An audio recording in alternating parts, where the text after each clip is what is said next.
Honorable Congressman Paduano and Congressman Dan Fernandez, as I am asking Your Honor, at least siguro kahit ito yung last three paragraph, with the forum which this Quadcom will provide, I wish to express my intent to be part of the investigation. And I undertake to tell the truth and nothing but the truth, to shed light on the proliferation of illegal drugs. Should you consider me as one of your resource person, may I respectfully request that I be given immunity from prosecution and placed within the jurisdiction of the House of Representatives or the Witness Protection Program, considering that my testimonies will cause serious and imminent danger to my life and are self-incriminatory. For your consideration and perusal, of course, Your Honor, I attach herewith copies of my sworn statement containing my proposed testimonies and judicial affidavit containing my retraction of my previous testimonies during the Senate, my testimony in the court, more particularly my statement that Colonel Asierto has personal knowledge of the importation of two magnetic letters containing shabu and confiscated in Manila International Container Port on August 7, 2018. Your Honor, again, magandang hapon po. Sa hearing po namin sa Korte, RTC Branch 35 sa Manila, binago ko na po yung statement ko doon. Na ngayon ko din po may lalabas kung bakit ko tinuro si Colonel Asierto para mag-disguise ako. Pero mas mabuti po na ikwento ko ng sunod-sunod para po malaman ng ating mga kalanggalang na kongresista at mga namumuno po sa bawat committee. Dahil ako po ay ngayon pong August 7 is my 6 years nung mahuli po yung magnetic lifter sa custom. September, I think, kung di po ako nagkakamali, was my 6 years when I was cited in contempt in the Senate. Kaya pag binilang ko po, halos 6 years na po akong pinahihirapan sa kulungan. Hindi ko po mailabas ng todo ang aking hinaing. Dahil sa Senado pa lang, pagkahuli namin ng magnetic lifter sa customs, pagdating ko sa Senado, tinutukan ako ni Poncio Pilato. Yan po ang totoo. Nahuli po namin ang magnetic lifter with shabu sa Manila Container Port together with PDEA. Then, kasama ko po si Colonel Pardo, Director of the NCR PDEA. Kasama pa rin po namin si Colonel Asierto. Kami po ang nagbuo nito para mabuo ang malahat at maayos at mahuli ang illegal na droga dahil yun po sa utos din sa akin ng Director ng CIS where I belong. Ako nga po pala si Jimmy Guban, Intelligence Officer ng Bureau of Customs before. Then I was also designated as the Chief OIC of the CIS Port of Manila. Ako ho ngayon ay si PDL Jimmy Guban with prison number 8223 P5046. Masama po pala manghuli ng illegal na droga sa loob ng Bureau of Customs. Sumunod lang po ako sa utos ng pamunuan. Dahil noon po ay katatapos lang natanggalin ang pinuno ng Bureau of Customs. Pinalitan na galing sa PDEA. Na ang pangalan ay si Commissioner Isidro Lapiña. During that time, Your Honor, operatiba na po ako. Organic po akong operatiba ng Customs Intelligence and Investigation Service. That is 17 years. Marami pong inuutos sa akin, marami pong reports na nare-receive namin na still nandoon ang mga tao ng first family at pati sila ay nag-i-impluensya. During their first few months, Your Honor, marami na pong nawawalang containers. Sa Port of Manila, sa Taguluan, MICP, missing. Even in our intelligence report, we received already about 7 to 10 containers loaded with shabu. Isa ho itong magnetic lifter na isiswing nila na hinabol namin, inayos ko because I was then chef. May access na ho ako sa E2M. Nakuha po namin positibo na joint press release ang BOC Commissioner at DG ng PDEA sa loob ng Bureau of Customs. It was a good accomplishment. Your Honors, pagdating ho sa Blue Ribbon Committee, nagbago. The night before the Senate Blue Ribbon Committee, may tumawag sa akin, hindi ko kilala, nag-ring ang cellphone. Another ring, may kasunod na text, nagpakilalang si Dismangawang. Dismangawang is our collector, deputy collector during the time sa Port of Manila. Nagpakilala siya kaya sinagot ko, pero hindi ko kami yan magkaibigan as an employee of the Bureau. Sinabi niya na tumatawag sa iyo si Paring Bini. Kausapin mo. Si Paring Bini. I am referring to Mr. Bini Antiporda. Kausapin mo kung ano pa magagawa sa kargamento. Sinagot ko kagad siya. Madam, sorry. Trabaho, huli na yan. Accomplishment yan. Your Honors, pagdating po sa Senado, sa Blue Ribbon Committee, nag-hearing, after the hearing, sinight kagad ako, I was cited in contempt. Dinala ko kagad ako doon sa kwarto. Gusto ko hong magpahinga. Tiningnan ko kung anong pwede kong magawa. Dahil mali pala ang magtrabaho ng tama. May sumunod po sa akin na kumatok. Sabi ko siguro kung may tutulong sa akin, nagpakilalang, tiga Blue Ribbon to. Buksan mo pinto, babae. Sana po makuha natin ang CCTV. Nakita ko po staff ng Blue Ribbon. May sumunod po sa kanyang pumasok, diretso sa kwarto ko. Tuloy-tuloy po akong tinuturo, dinuduro.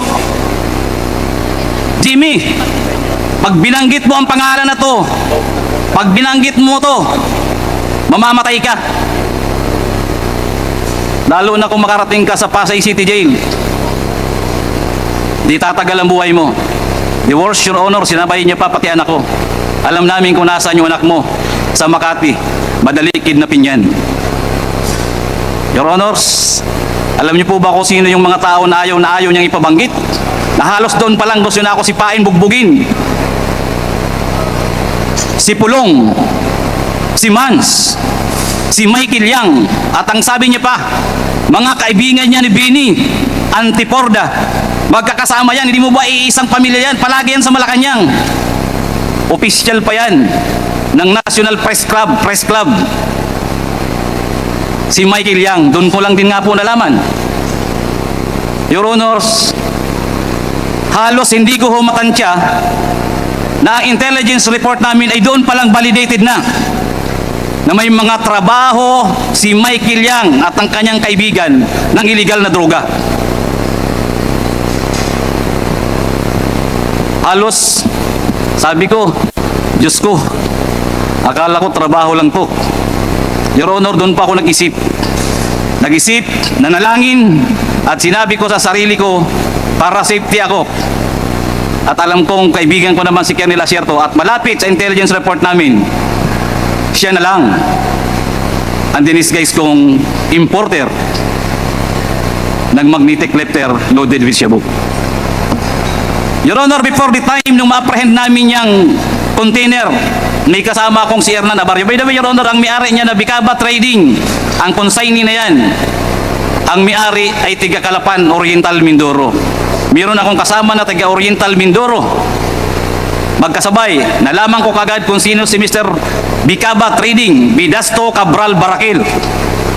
Dahil si Hernan Abaryo ay tiga roon, na-check niya kagad kung sino si Bidasto Cabral Barakil.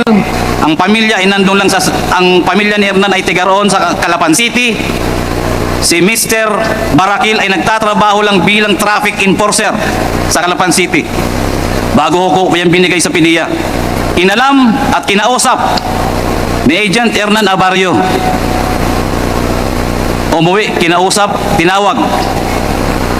Pare, paki-confirm mo na lang kung meron parating or what. Alam nyo, yung tatlong tao, normal na normal. Parang walang nangyayari sa kanila.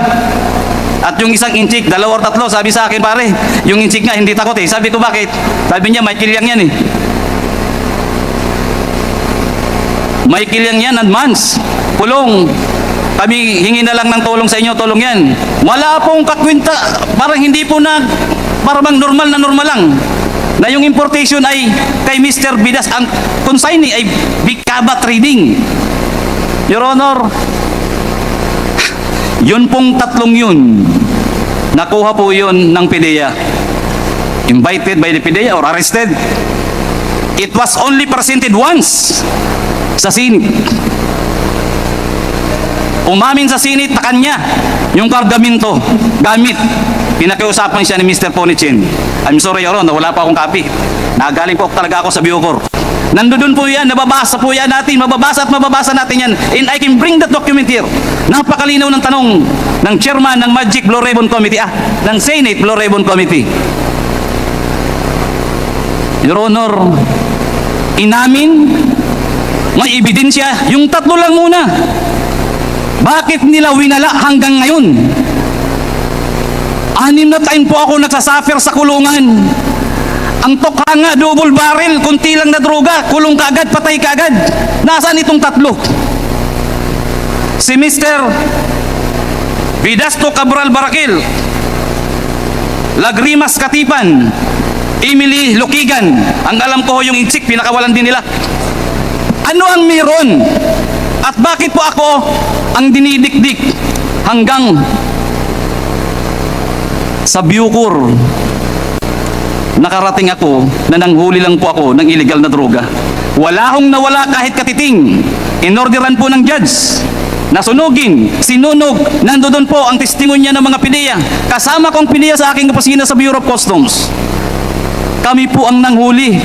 Ano po ang partikular na batas ang ibabiolate ko? Conspiracy to import? Or yun ang grand conspiracy na linisin ang pangalan ng First Family at si Michael Yang para pagsalitain pa ako at papirmahin na ang kasama doon sa importation na isang politiko na kalaban nila na hindi ako pumayag. Dahil sabi ko walang alam yan. Hanggang ngayon po, malinaw. Basahin ko man po ang testimonya ko hanggang ngayon. Magaling pa siguro po ang kunti kong memory card.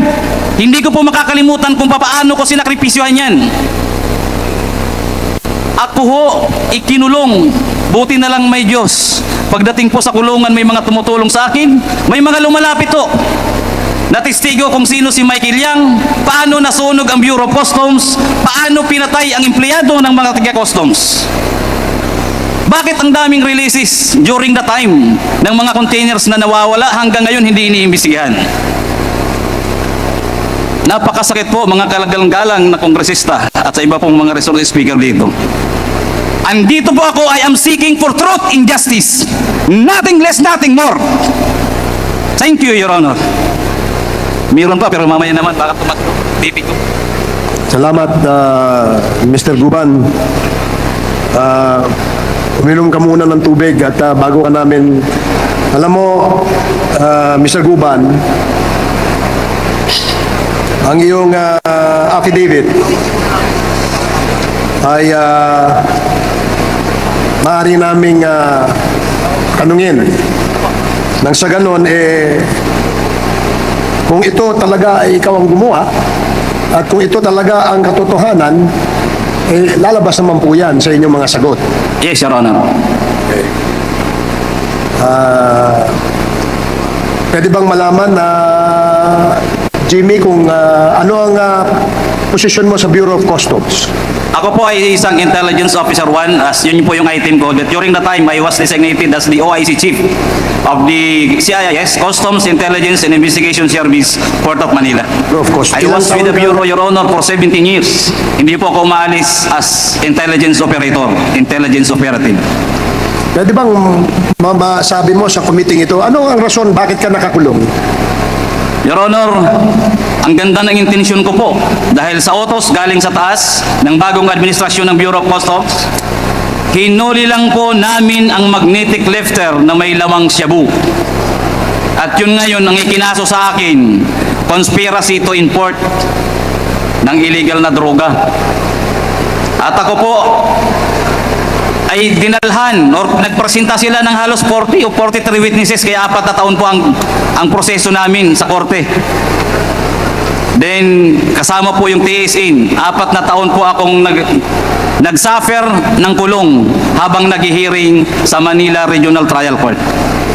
Pwede bang malaman kung ikaw ang gumawa nitong affidavit na ito? At kung ito ba ay iyong pirma? Pwede bang paki-confirm mo? Yes, Your Honor. With the assistance, meron ako.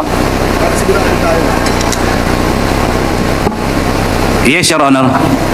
Basahin mo muna, Mr. Jimmy Guban. Let it be known that by the members of this committee that what you have right now is the actual statement that you were mentioning a while ago. Baka tingnan mo mabuti. Thank you, Mr. Chair. Your Honor, halos nasabi ko na to, pero if necessary na babasahin ko po para po sa kaliwanagan.